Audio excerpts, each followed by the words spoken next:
मध्य प्रदेश शासन की CM helpline सेवा में आपका स्वागत है। आपकी कॉल प्रशिक्षण एवं गुणवत्ता हेतु रिकॉर्ड की जा सकती है। माननीय नमस्कार, मैं सीएम हेल्पलाइन से नेहा बात कर रही हूँ। गणेश जी कृपया बताएं मैं आपकी किस प्रकार सहायता कर सकती हूँ। मैडम नमस्कार, आपको बहुत बहुत। जी बताइए सर। मैं क्या गणेश माली बोल रहा हूँ। समस्या मैडम मैं थोड़ा सा निवेदन कर रहा था कि मेरी जी जो अभी ये कॉल लगाई है ये क्या कोई शिकायत के लिए नहीं है। मेरा एक सुझाव भी है और थोड़ा सा माननीय मुख्यमंत्री जी से मैं एक निवेदन ये करना चाह रहा था आपके माध्यम से कि जो मुख्यमंत्री जी मुफ्त की जो योजनाएं चला रहे हैं जी जी उस योजना को लेकर के थोड़ा सा मेरे मन में एक ऐसा एक द्वंद्व दौड़ रहा है कि आखिर ये योजनाएं जब सरकार मुफ्त की चलाती है और सरकार खुद बोलती है आगे रहकर के मुफ्त की रेवड़ियां ना बांटी जाए, तो मैं ये जानना चाहता हूं कि ये जो सरकारें जो माननीय मुख्यमंत्री जी जो घोषणाएं कर रहे हैं, जो जिस प्रकार से जी लाडली बहना है, इसके ऊपर आप जी पैसा दे रहे हो, कोई दिक्कत नहीं, दे रहे हो उसके लिए बढ़िया, धन्यवाद आपको। लेकिन ये चुनावी मसला है, मैं समझ रहा हूँ उसको, आप भी समझ रहे हैं मैडम। पर जी मैं चाहता हूँ कि लाडली बहनों को जब आप 1,000 रुपये दे रहे हैं तो क्या किसी सरकारी कर्मचारी की पत्नी लाडली बहन नहीं है कि उसके साथ सौतेला व्यवहार क्यों किया जा रहा है? उसको भी 1,000 दे सकते हो आप। वो कौन सा काम कर रही है? वो तो गृहिणी है ना। दूसरी बात, जी जब हम सर कर्मचारी काम करते हैं, हम काम करते जी हैं तो एक एक टैक्स टैक्स का जो स्लेब होता है, उस टैक्स स्लेब के बाद में हम टैक्स दे देते हैं कि भाई जितना आपका बन रहा है उसके बाद आप टैक्स देंगे पे। तो मैंने इस साल 36,000 रुपये टैक्स गवर्नमेंट को दिया। जी तो मैंने 36,000 रुपये टैक्स गवर्नमेंट को क्यों दिया? भारत चलाने के लिए, मध्य प्रदेश चलाने के लिए दिया कि मुफ्त की रेवड़ियां बांटने के लिए दिया? क्या आप मध्य जी प्रदेश की जी लाडली बहनों को खुश करने के लिए आप 1,000 रुपये दे दो हमारा पैसा?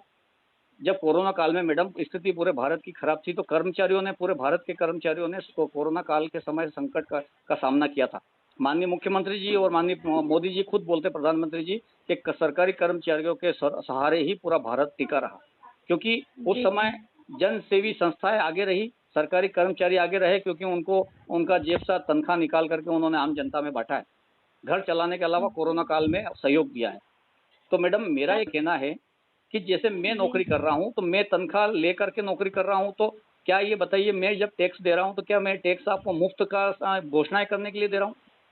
नहीं सर आप सरकार चलाने के लिए पैसा ले रहे हो, पेट्रोल खरीद रहे हो, डीजल खरीद रहे हो, देश की सड़कें बनाइए, बिजली बनाइए, आप सरकार देश को उन्नत बनाइए, शिक्षा व्यवस्था, रोजगार व्यवस्था, स्वास्थ्य व्यवस्था, इसमें पैसा खर्च करिए ना।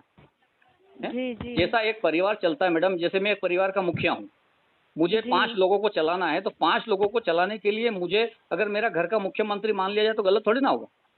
अब प्रदेश जी के जी मुख्यमंत्री अगर मान लो ऐसे भेदभाव करेंगे कि भाई सरकारी कर्मचारियों से आप पैसा टैक्स के रूप में लेते रहो, व्यापारियों से पैसा टैक्स के रूप में लेते रहो, और गरीब आम जनता को 2.5-2.5 लाख रुपए फ्री का दे दो, वो काम कुछ भी नहीं करते हैं।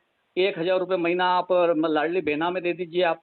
हैं? कुछ योजनाएं अच्छी हैं, मैं मानता हूँ, जैसे विधवा पेंशन हुई, आपके दिव्यांग पेंशन हुई, इसके लिए मैं मना नहीं कर रहा हूँ मैडम, ये लोग लाचार हैं, बेबस हैं, गरीब हैं, जी उनको दो जी आप। जी लेकिन लाडली बहना योजना जैसी एक प्रधानमंत्री मकान बनाने जैसी 2.5 लाख रुपए जैसी योजना है, और ऐसी योजना है मैडम जिसके घर में कोई सरकारी कर्मचारी नौकरी भी करता है और उसका लड़का 18 साल का या 20 साल का हो गया, उसने अलग परिवार बना लिया है, वो गरीबी रेखा में कूपन पे नाम लिखवा लेता है और उसको मकान मिल जाता है, उसकी उसकी जी मिसेज को आप लाडली बहना में सर जोड़ देते हैं। जी जी सर लाइन पे बने रहिएगा। पर मैं सर नहीं, आप मेरी आप मेरी बात पूरी सुन लीजिए। मेरे कोई शिकायत नहीं है, एक मेरा ये से है मैडम कि मैं जब जी काम करके सरकार को पैसा दे करके, टैक्स दे करके, और मेरा देश चलाने के लिए, मध्य प्रदेश चलाने के लिए जब मैं मेहनत कर रहा हूँ, अभी मैं इलेक्शन का बीएलओ भी हूँ मैडम।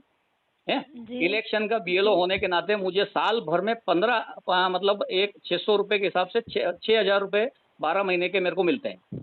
500 रुपये जी के महीने के हिसाब से साल भर के छह जी हजार रुपये मिलते हैं। तो जब मैं बीएलओ की अतिरिक्त नौकरी कर रहा हूं तो मुझे काम करने के 6,000 रुपये देती है सरकार, और लाडली बहना को घर बैठे 1,000 रुपये देती है, तो वो क्यों? उसको रोजगार नहीं दे सकते आप? सिलाई, कढ़ाई, बुनाई, हैंडलूम, छोटा मोटा किराना व्यापार, ये वो